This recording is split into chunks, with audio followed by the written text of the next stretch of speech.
na who kosa anya mo NPP for na mo koso before galamsey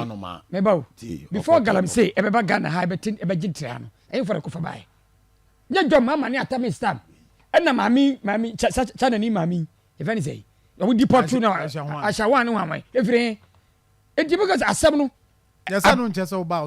very good I mean me I've been speaking against it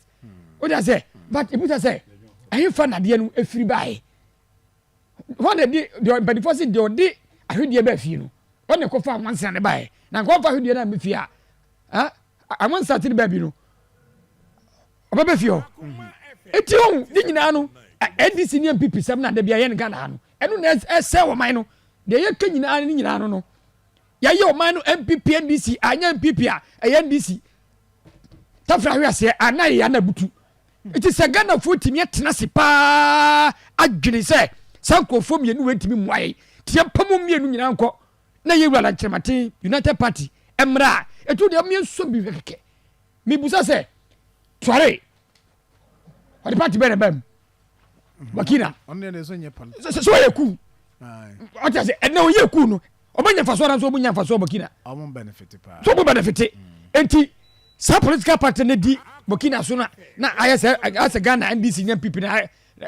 ebia no mu de omu do mana de cheche no party si me nyina enye kuntia wo mo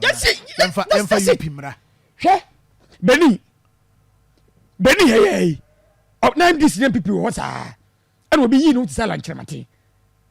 omu tuba no ena ko Beni de kro na ye so it's not about political party o ti sa wo de wo NPP kro na sami mpedua sa wo wadwene nya dwuma wo ye NPP di ya to ama